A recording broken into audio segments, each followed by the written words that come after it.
That is a relief. Clive, have you got a minute? We, have a guest. A guest?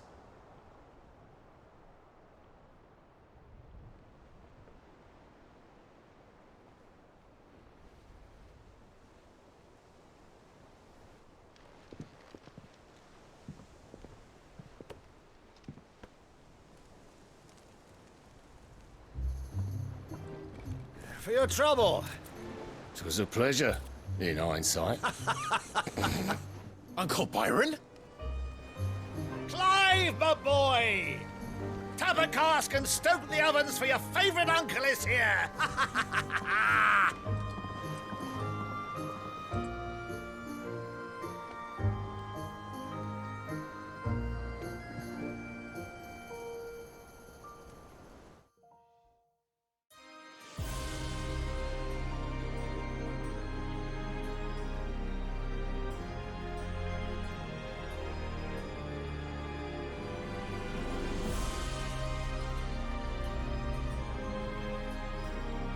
The Dalmekian government sues for peace.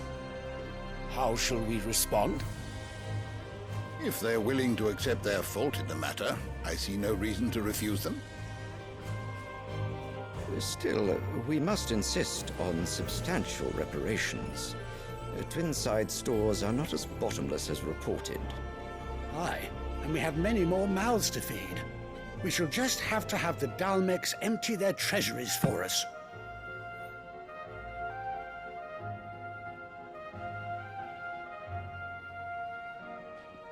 Of course, none of this would have been possible without your timely intervention, Prince Olivier. Indeed, I doubt any of us would have had the courage to trade words with the mighty Titan, nor less the wit to win him over. The Empire owes you a great debt. May the blessing of the crystals go with you, Your Highness. May the blessing of the crystals go with you. Very good.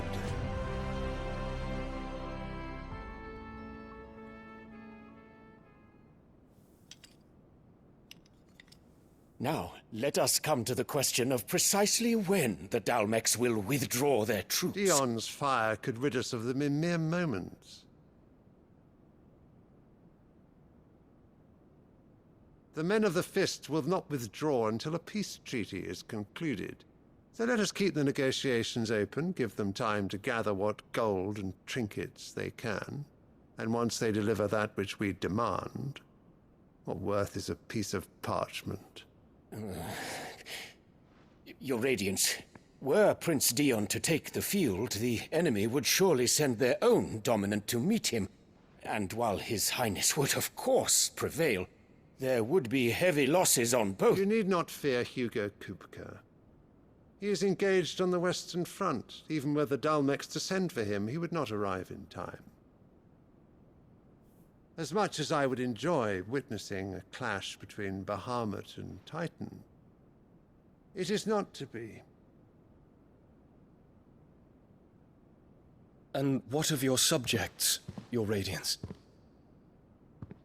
If the fighting spread to the city proper, the people would bear the brunt of it. There will be losses, it is true.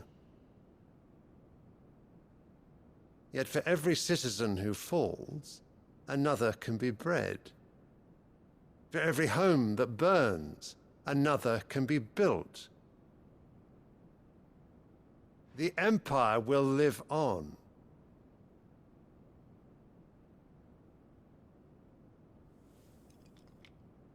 Dion?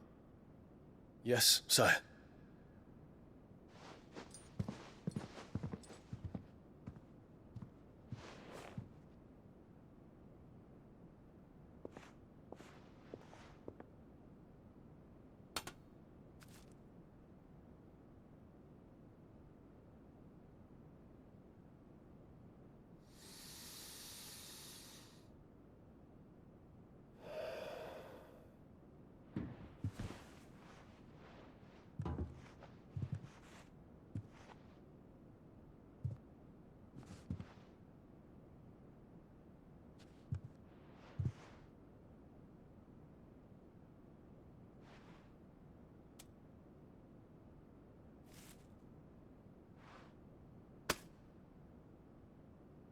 Prepare for battle.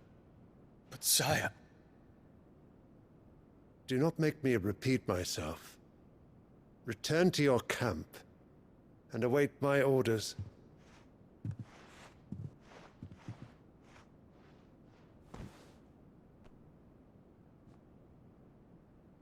If that is your wish, your Radiance, I shall depart at once.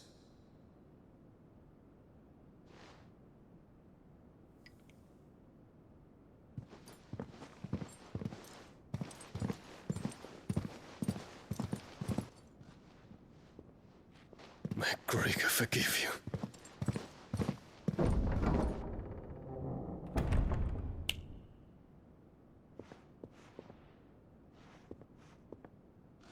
What do the astrologers augur? The stars are in agreement, Your Radiance. The shadow of treachery hangs over Prince Dion.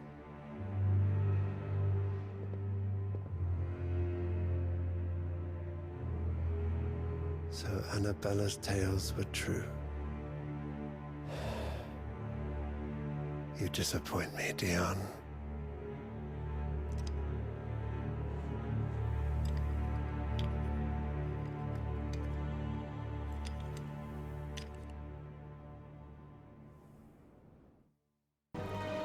Ah, my dear nephew. How I've missed you.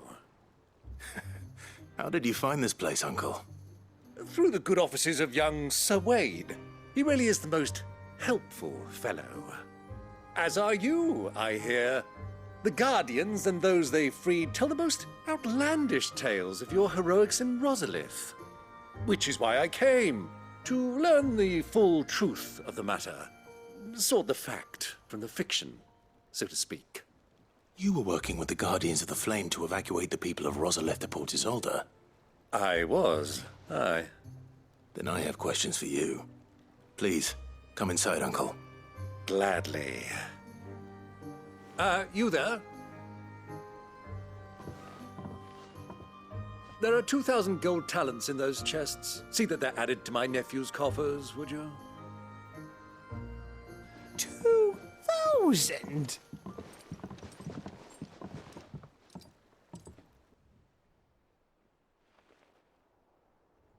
And I'm afraid that is all I know. A fleet sailing south past Port Isolde. Most intriguing. Forgive me for not being able to tell you more. I hadn't the faintest idea Kupka withdrew wounded from Rosalith. Still less that my own nephew dealt the decisive blow. What do you think, Vivian? I think, with this news of the Dhalmekian fleet and recent reports of the Royalists' movements, that the final piece of the puzzle has fallen into place. Come here and I'll show you.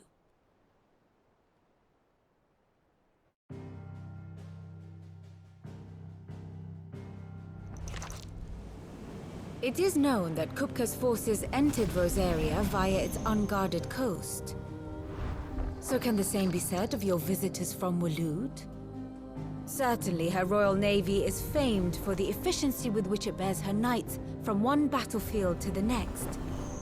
And in the Einherjar, or Black Galleon, she boasts a vessel nigh as swift and every bit as feared as the kingdom's legendary cavalry.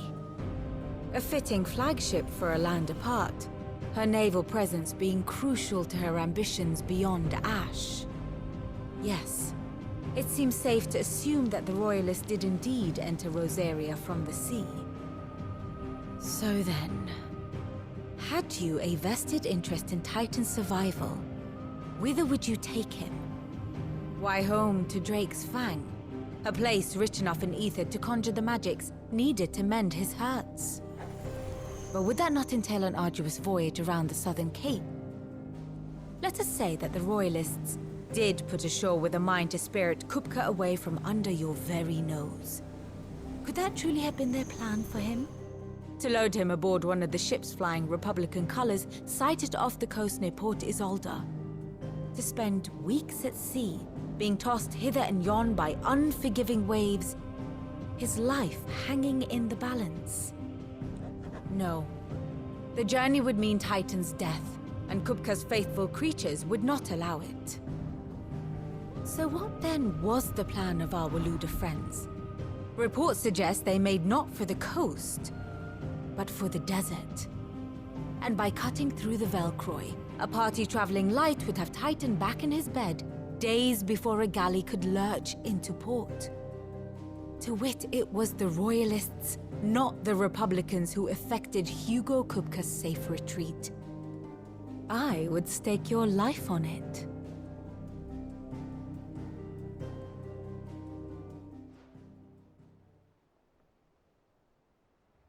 So it was the Waludas who spirited the wretch away.